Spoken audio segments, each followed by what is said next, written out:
नमस्कार। जवाब तो देना होगा। मैं आप सभी का स्वागत है। मैं हूं डॉक्टर अवधेश मिश्रा। छत्तीसगढ़ में समय चुनावी है, माहौल चुनावी है और ऐसे में प्रत्याशियों के नाम फाइनल होने के बाद जो चूक जाते हैं उस सूची में आने से उनके मन का जो भड़ास है अब वो सड़कों पे दिखने लगा है। मतलब ये समझिए कि न केवल इस्तीफों का दौर बल्कि अब सड़क पे उतर के पुतला भी जलाया जा रहा है और जिस तरह से विरोध और बगावत दिखाई पड़ रहा है ये मान के चलिए कि चुनाव बेहद ही कठिन और बेहद ही दिलचस्प होने वाला है। आज इसी विषय पर चर्चा करेंगे, लेकिन उससे पहले देख लीजिए ये खास रिपोर्ट। हमारे साथ आए कि अजय भैया को टिकट दिया जाए। खून पसीना एक करते हैं पार्टी को जीवित रखने के। बिल्कुल टिकट नहीं चाहिए, बस हमारा बात को सुना जाए। पैसा ही मानने है, पैसा ही मानने तो बात करें ना, कितना पैसा लगेगा हम देंगे। मुंह में अपशब्द और अपने ही नेताओं को खरी खोटी सुनाने वाले ये हैं छत्तीसगढ़ में कांग्रेस के कर्मठ और निष्ठुर कार्यकर्ता, जो ये कह रहे हैं कि पैसे के दम पर टिकट बांटी गई है, खरीद फरोख्त चल रहा है। निकाय चुनाव को लेकर कांग्रेस ने देर रात उम्मीदवारों के नामों की घोषणा की, जिसके बाद कांग्रेस कार्यकर्ताओं में जबरदस्त नाराजगी देखी गई। यही हाल विधानसभा और लोकसभा चुनाव के दौरान भी देखा गया, जिसके बाद से ही कांग्रेस में बैठकों का दौर शुरू हो गया है। चलिए पूरा मामला भी समझ लीजिए।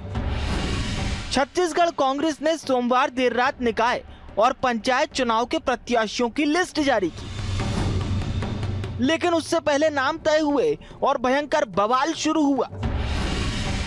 कांग्रेस प्रदेश मुख्यालय राजीव भवन में बड़ी संख्या में कार्यकर्ताओं की नाराजगी सामने आई।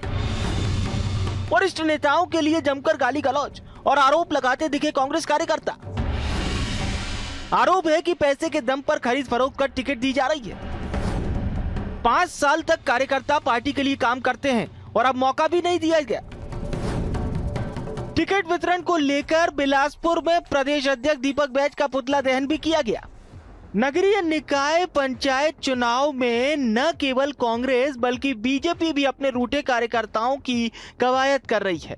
बस अंतर इतना है कि बीजेपी ये बात अंदर ही अंदर निपटा रही है, वहीं कांग्रेस में यह सिलसिला खुलेआम चल रहा है।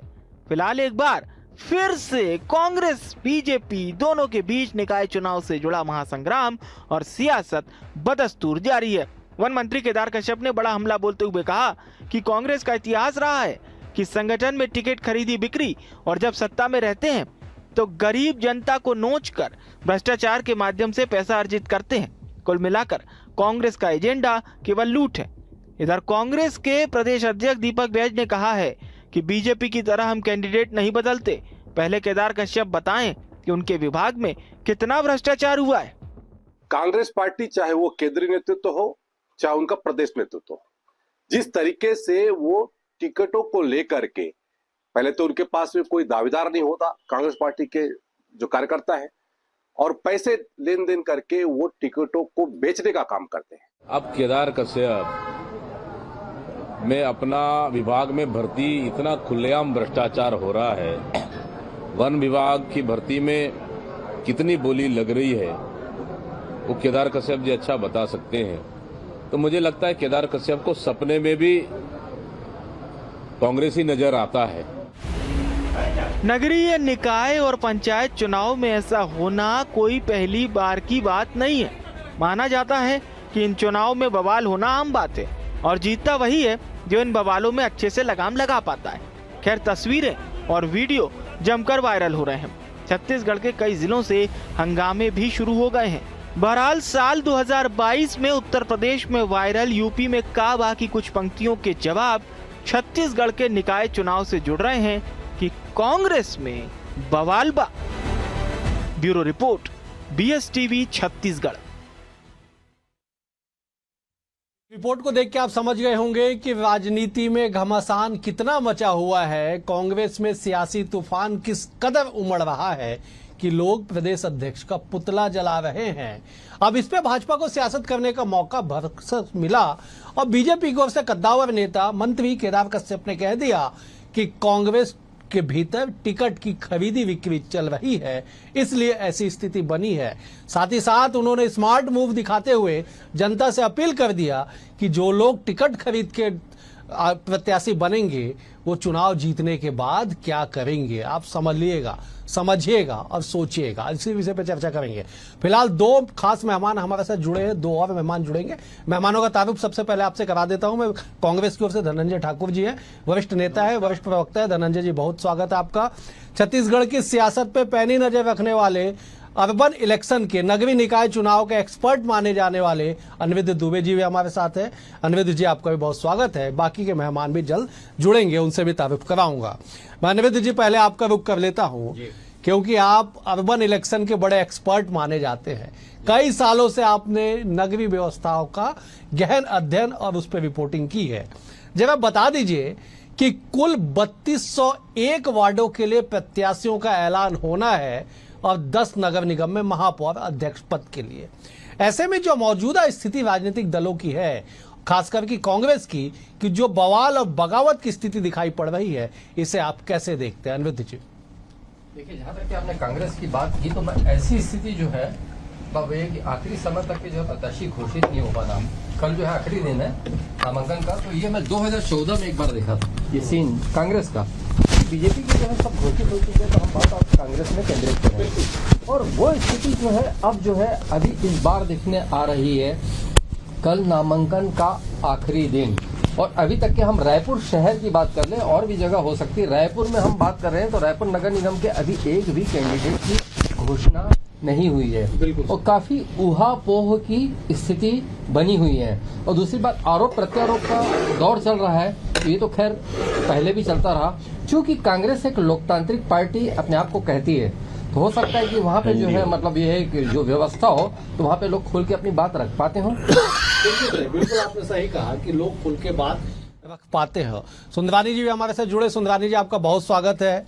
हम चर्चा कर रहे हैं कि कांग्रेस के भीतर जो स्थिति बनी, अब तक प्रत्याशियों का ऐलान नहीं हुआ और पुतले फूंक दिए गए प्रदेश अध्यक्ष के। जरा एक बार अपनी दृष्टि से बता दीजिए कि ऐसी क्यों स्थिति बनी, और केदार कश्यप का वो बयान जिसमें उन्होंने कहा है कि कांग्रेस के भीतर टिकट बेचा जा रहा है। जरा एक बार बताइए। देखिए, निश्चित रूप से ये केदार कश्यप जी का बयान नहीं तो कुलदीप जुनेजा जी का, पूर्व विधायक का भी बयान रहा है कि कांग्रेस पार्टी में टिकटें बेची जाती है। कल का ही तमाशा देख लें, उसके पहले 2014 का लोकसभा चुनाव देख लें कि आदरणीय सत्यनारायण शर्मा जी को टिकट मिला, फिर छाया वर्मा आई, छाया वर्मा के बाद फिर सत्यनारायण जी आए, कुर्सियां तोड़ी गई। ये लगातार कांग्रेस का कल्चर है। आक्रोश निकालना, अनुशासन इस पार्टी में है नहीं। जीतने को कुछ भी नहीं है, लेकिन टिकट को लेकर लड़ाई झगड़े, जानबूझ के प्रेशर क्रिएट करना, प्रदेश अध्यक्ष के पुतले जलाना, ये आम बात है कांग्रेस में। कोई आज नई बात नहीं हो रही। लगातार कांग्रेस की यही बदतर स्थिति रहती है। कल आखिरी दिन है नामांकन का, प्रत्याशी घोषित नहीं हुए। प्रत्याशी घोषित होंगे, उसके बाद नो ड्यू सर्टिफिकेट, नामांकन खरीदना। कल भीड़ रहेगी, सारे वार्डों के लोग, भारतीय जनता पार्टी के कार्यकर्ताओं ने तो एक एक फॉर्म भर भी दिया है, लेकिन कल बड़ी संख्या में जाके 70 के 70 प्रत्याशी अपना अपना नामांकन भरेंगे। 3 बजे तक होगा नामांकन? निश्चित रूप से 3 बजे तक नामांकन भरा जाएगा, और 3 बजे तक कांग्रेस पार्टी की सूची आ पाएगी कि नहीं आ पाएगी। हमने ऐसा भी देखा है कि एक बार बिना सिंबल के भी कांग्रेस पार्टी ने चुनाव लड़ा, कि सिंबल ही नहीं पहुंचा पाए। ठीक है सुंदरानी जी, मैं लौटूंगा। सूरज उपाध्याय जी हमारे साथ जुड़े हैं, वही मुख्य प्रवक्ता हैं आम आदमी पार्टी के। सूरज जी, अगर मेरी आवाज आप तक पहुंच रही हो तो एक छोटा सा निवेदन है कि गाड़ी कहीं साइड लगा लीजिए, डिबेट के बाद आप जरूर ड्राइव कर लीजिएगा या बगल में बैठ जाइएगा। सवाल मेरा यह है कि जिस तरह से नगरीय निकाय चुनाव को लेकर स्थिति बनी है राजनीति में, खास करके कांग्रेस में, हालांकि आपने भी कुछ ऐलान किया है, कैसे आप देखते हैं, क्योंकि आप राजनीति के एक सीनियर लीडर भी हैं। सूरज जी। अवधेश जी, हमारे 10 नगर निगम में 8 महापौर के प्रत्याशी डिक्लेयर हो गए। 2 के देर रात तक हम डिक्लेयर कर देंगे। हमारी तैयारी, हम लोकल स्तर पे छत्तीसगढ़ की यूनिट ये चुनाव को लड़ रही है, क्योंकि हमारी जो शीर्ष नेतृत्व है वो दिल्ली के चुनाव में व्यस्त है। ये चुनाव छत्तीसगढ़ की यूनिट अपने दम पे लड़ रही है। और हम बहुत मजबूती के साथ चुनाव लड़ रहे हैं और रायपुर में भी बहुत अच्छा रिजल्ट हम आपको देंगे। ठीक है, चले मैं धनंजय जी का रुख कर लेता हूं। धनंजय जी का रुख सबसे लास्ट में इसलिए क्योंकि पूरे जो बात है, सवाल है, कांग्रेस पे उठ रहे हैं। वरिष्ठ नेता है, वरिष्ठ प्रवक्ता है धनंजय जी, जब आप पटाक्षेप करिएगा कि किसी भी राजनीतिक दल का कार्यालय जो होता है वो उसके मंदिर का समान होता है, और उस मंदिर में खड़े होके जिस तरह से गालियां दी गई, स्वीकार नहीं होना चाहिए राजनीति में।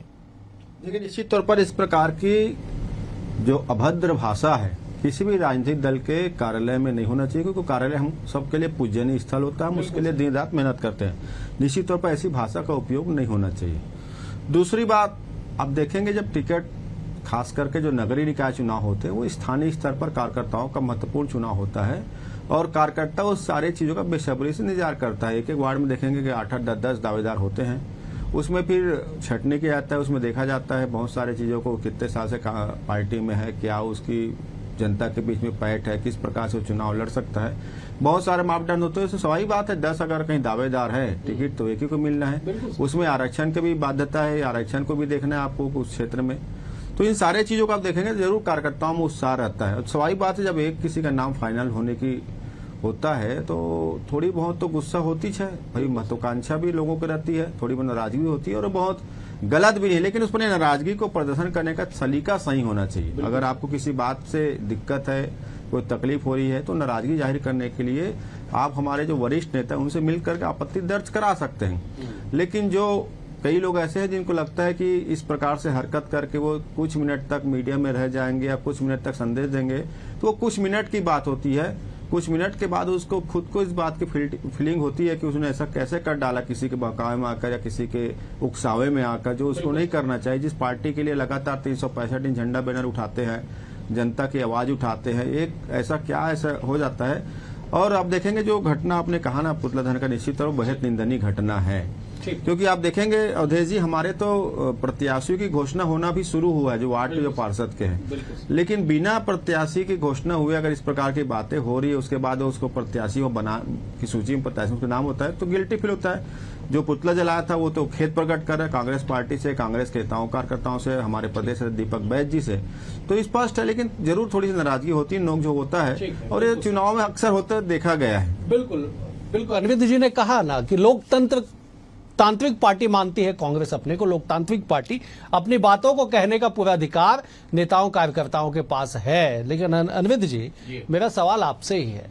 कि एक सत्ताधारी दल या एक प्रमुख राजनीतिक दल के बड़े नेता, नगरीय निकाय का चुनाव है, बेहद निचले स्तर पे चुनाव होता है, सबसे कठिन चुनाव माना जाता है, आप सब एक्सपर्ट हैं इसके, आप जानते हैं।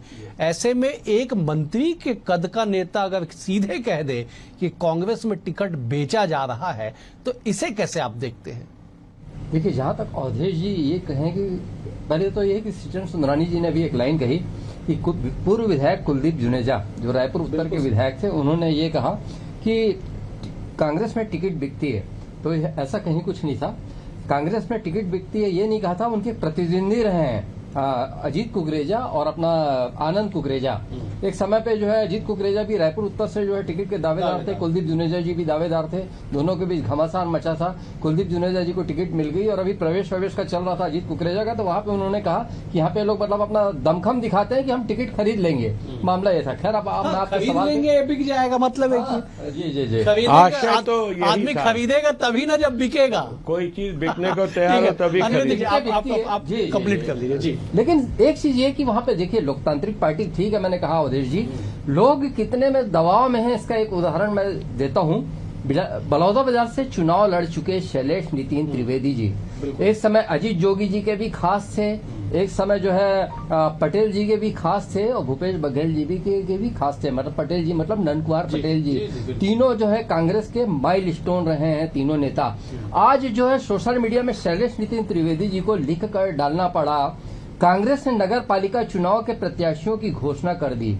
बहुत सारे लोग टिकट चाहते थे, सब में उत्साह था, बहुत से लोगों ने मुझसे टिकट मांगी और मैंने भरसक प्रयास भी किया। विभिन्न कारणों से टिकट प्राप्त करने में सफलता नहीं मिल पाई, वादा भी कर दिया था वादा भी कर दिया था लेकिन पूरा नहीं कर पाया। क्षमा चाहता हूँ, माफी मांगता हूँ। अब मैं चिरमिरी के ब्लॉक कांग्रेस अध्यक्ष की बात करूं, जो आज उन्होंने सोशल मीडिया में डाला, द्रवित कर देने वाली बात है। विनय जायसवाल जो है वहां पे महापौर की उनको टिकट मिली, विनय जायसवाल को चिरमिरी से। चिरमिरी ब्लॉक कांग्रेस अध्यक्ष ने आज प्रेस कॉन्फ्रेंस लेकर कहा है कि एक समय में विनय जायसवाल जो है मतलब वहां पे जो कांग्रेस को अपने पैर जूते की नोक में रखते थे, आज उनको टिकट दी गई, तो इसलिए मैं ब्लॉक कांग्रेस अध्यक्ष पद से इस्तीफा देता हूं और विनय जायसवाल के किसी भी कार्यक्रम में सहभागी नहीं रहूंगा। तो ये एक जो है बहुत पीड़ादायक हो सकता है कांग्रेस के बड़े नेताओं के लिए। अवधेश जी, बिल्कुल सही।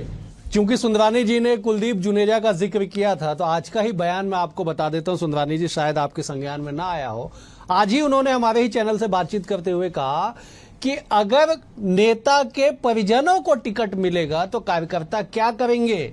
उन्होंने कहा कि मेरा बेटा वार्ड प्रत्याशी के लिए इच्छुक था, लेकिन मैंने ही कहा कि नहीं, कार्यकर्ताओं को मौका मिलना चाहिए। और कार्यकर्ताओं को कितना मौका मिला, आप एक बार आकलन कर दीजिए सुंदरानी जी। देखिए, कहाँ कार्यकर्ताओं को मौका मिला है कांग्रेस में। महापौर के प्रत्याशियों की सूची देखो तो आप को महसूस हो जाएगा कि कार्यकर्ता को नहीं मिला है। रायपुर शहर का ही उदाहरण ले लीजिए, प्रमोद दुबे जी की पत्नी को टिकट मिला है, मुझे आपत्ति नहीं है, बहुत अच्छा परिवार है, संस्कृत परिवार है, लेकिन इनके पास कार्यकर्ता का अभाव था। हमने जैसा मीनल चौबे जो लगातार संघर्ष करते रही, 3 बार की पार्षद रही हैं, नेता प्रतिपक्ष रही हैं, हमने उनको उम्मीदवार बनाया। हमने वार्डों में भी कोशिश ये की कि स्थानीय कार्यकर्ता किसी की पत्नी को चुनाव लड़ने का, किसी के बेटे को चुनाव लड़ने का अवसर न मिले। मूल कार्यकर्ताओं को जो वर्षों से पार्टी में काम करते हैं, ऐसे लोगों को मौका मिलना चाहिए। लेकिन कांग्रेस पार्टी तो पारिवारिक पार्टी है, परिवारवाद उसमें हावी है हमेशा, चाहे केंद्र से लेकर राज्य और राज्य से लेकर नगरीय निकाय तक परिवारवाद हावी दिखता है, लगातार दिखता है, और यहाँ महापौर की टिकट में भी दिखा है। ठीक है, चलिए मैं लौटूंगा, मैं धनंजय जी से जवाब लूंगा, लेकिन एक बार सूरज उपाध्याय जी का रुख कर लेता हूं। सूरज जी, जरा बताइएगा कि क्या आम आदमी पार्टी सच में गंभीर है इस चुनाव को लेके। मैं इसलिए इस सवाल को उठा रहा हूं क्योंकि यही आम आदमी पार्टी, लगभग पूरी पार्टी का विलय बीजेपी में हो गया था बीते दिनों, और आप बेहद गंभीरता से हम चुनाव लड़ रहे हैं। सूरज जी, जरा प्रकाश डालिएगा, आपका नाम ही सूरज है, आप प्रकाश तो डालेंगे ही, बताइए जरा।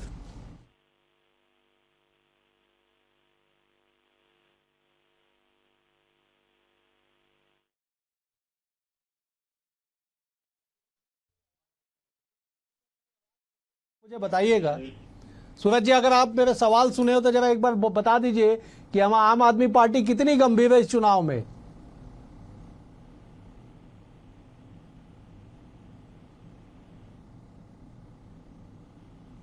चले, हम कोशिश करेंगे सूरज जी का रुख करने का। धनंजय जी, जरा बता दीजिएगा, बड़े सवाल उठ रहे हैं साहब कि कांग्रेस के भीतर बवाल बा, जरा बताइए क्यों बवाल है और इसका नुकसान क्या होगा, क्योंकि कल नामांकन की अंतिम तारीख है।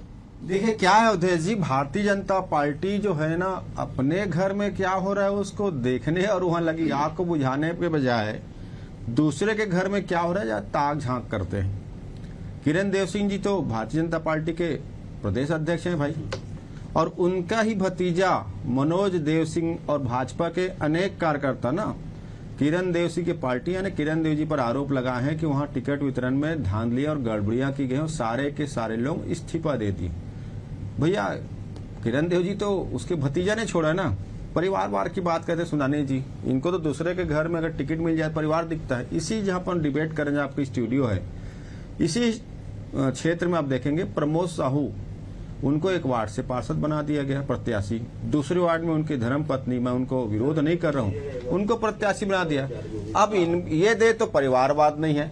अगर हमारे कार्यकर्ता है ना, दीप्ति दुबे कांग्रेस की सक्रिय कार्यकर्ता है, सामाजिक कार्यकर्ता है, लगातार संगठन के कामों के लिए काम करे, उनको टिकट दिया गया ना, तो प्रमोद दुबे जी के नाम से नहीं दिया गया है, उनके काम के नाम से दिया गया है। सामाजिक कार्यकर्ता है, कांग्रेस झंडा बना उठाते हैं, वो उनको परिवार दिखता हुआ है। कब झंडा उठाया, कब झंडा उठाया भैया? भाई आप कांग्रेस में आ जाओ, आप कांग्रेस में आ जाओ, आपको झंडा दिखेगा। भाजपा में कांग्रेस झंडा, एक बार धनंजय जी कंप्लीट, कांग्रेस में रह के आप कांग्रेस में आइए ना, मैं आपको दिखाता हूँ झंडा, तभी तो आपको दिखेगा। बीजेपी कार्यालय में बैठ के कांग्रेस झंडा को जो थोड़ी मिलेगा भाई आपको।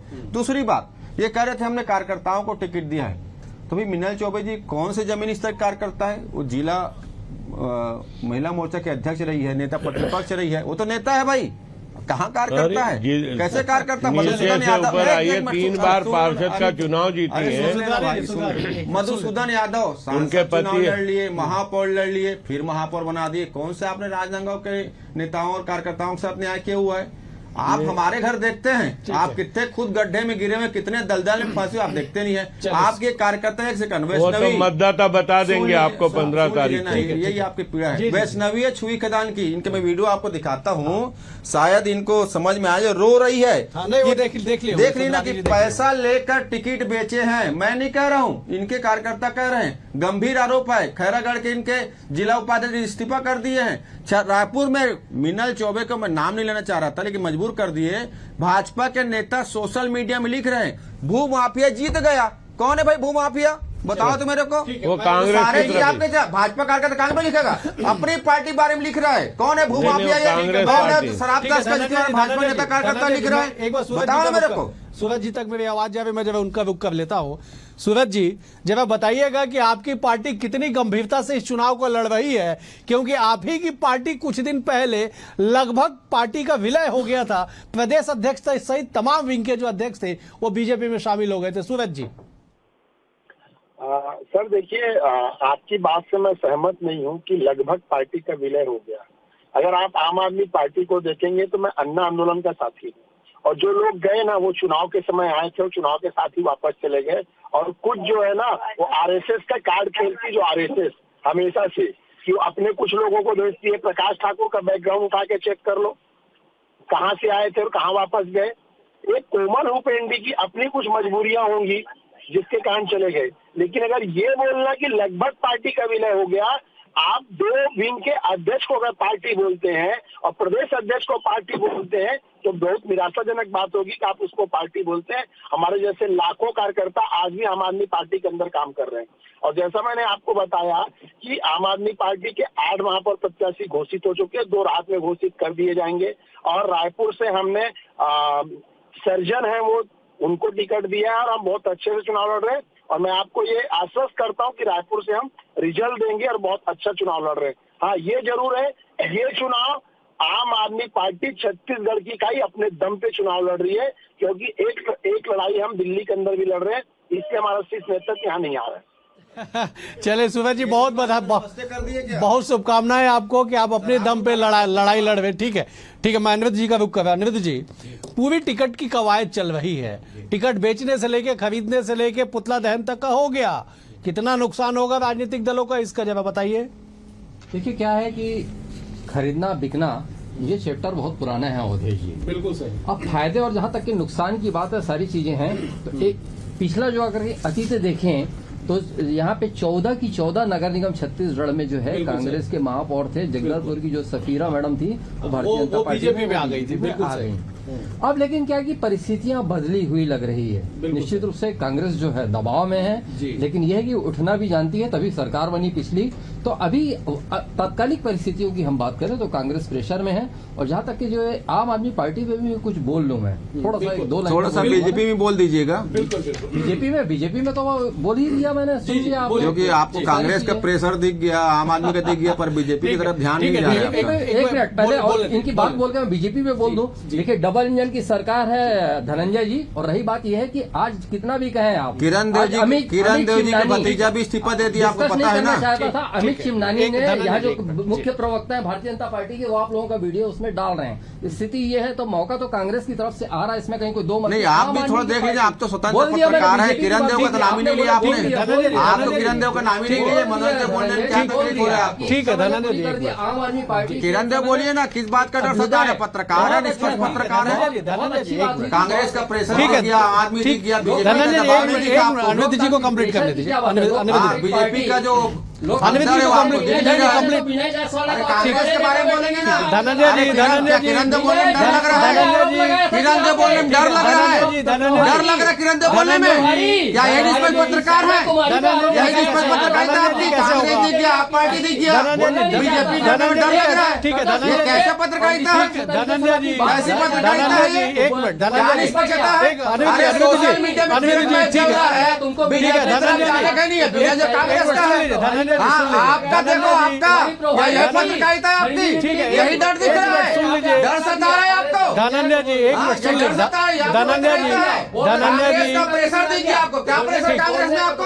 क्या प्रेशर कांग्रेस में? धनंजय जी सुन लीजिए, धनंजय जी सुन लीजिए, धनंजय जी सुन लीजिए, जो सोशल मीडिया बीजेपी कार्यकर्ता ले रहे हैं, धनंजय जी सुन लीजिए एक बात, आपने कैसे बोल दिया कांग्रेस पर? कांग्रेस से प्रेशर दिख रहा है आपको? ठीक है, कैसे? सुन लीजिए, बीजेपी का प्रेशर आपके ऊपर दिख रहा है। ठीक है, बीजेपी का और सरकार का प्रेशर आपके पत्रकारिता में दिख रहा है। धनंजय जी एक मिनट, निष्पक्ष पत्रकारिता करिए, हम स्वागत करेंगे आपका। धनंजय जी एक मिनट, खोज रहे निष्पक्ष करिए।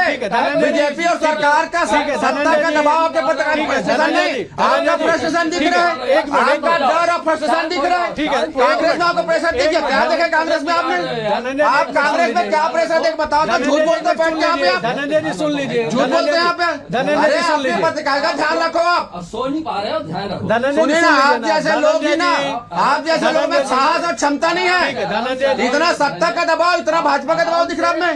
धनंजय जी, ये धनंजय जी, मेरा स्वास्थ्य चिंता मत करिए, अपने बारे में देखिए, अपने देखिए पत्रकारिता पे जो दाग लग रहा है देखिए।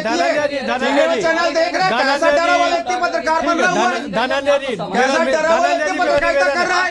भाजपा और सत्ता का दबाव दिख रहा है। धनंजय जी, मेरा निवेदन है, धनंजय जी, इतना निष्पक्षता कम से रखो कि कल आपको जनता को जवाब देते बने। ठीक है धनंजय जी, मेरा इतना निवेदन है। लालच, इतना दबाव, मैं मुझे समाप्त इतना लालच, प्रेशर बता रहे कांग्रेस में, भाजपा का भगदड़ दिख नहीं रहा है। चश्मा बदल लीजिए। एक बात सुन लीजिए धनंजय जी, मेरा निवेदन है, आप किसी का कैरेक्टर एसेसिनेशन मत करिए साहब। आप आपके साइड सुनिए, एक मिनट सुनिए, धनंजय जी सुन लीजिए, धनंजय जी सुन लीजिए, दुनिया में चल रहा है, ये पत्रकारिता करने बैठे निष्पक्ष है यहाँ पे। मुझे समाप्त करना होगा। भाजपा और सत्ता का दबाव दिख रहा है। मुझे समाप्त करना होगा धनंजय जी, ठीक है, ठीक है, धनंजय जी सुन लीजिए ना, धनंजय जी सुन लीजिए, चल मुझे समाप्त करना होगा। क्षमता नहीं है मुझे सत्ता में, भाजपा सत्ता में चटुकारिता करते हैं जो दलाली ठीक है, चले मुझे समाप्त करना होगा, मुझे समाप्त करना होगा, मुझे समाप्त कर, माफी चाहता हूँ मैं माफी। ठीक है धनंजय जी, धनंजय जी सुन लीजिए, मानसिक स्थिति सुधारो, मानसिक रोगी मत करो भाजपा के दबाव में। पूरी मानसिक रोगी दिख रही है आपका। चले मुझे समाप्त करना होगा, चले मुझे समाप्त करना होगा। आप चारों मेहमानों का बेहद शुक्रिया, सुंदरानी जी आपका शुक्रिया, अनिरुद्ध जी आपका शुक्रिया, धनंजय जी आपका शुक्रिया, सूरज जी आपका भी शुक्रिया। लेकिन कुल मिला के ये है कि धनंजय जी, मेरा निवेदन है, आप कम से कम आप सर्टिफिकेट किसी को ना बांटे कि वो किस तरह से पत्रकारिता कर रहे हैं। ठीक है, चले, ठीक है, आज के लिए इतना ही। कल एक और विषय के साथ होगी मुलाकात, तब तक के लिए नमस्कार।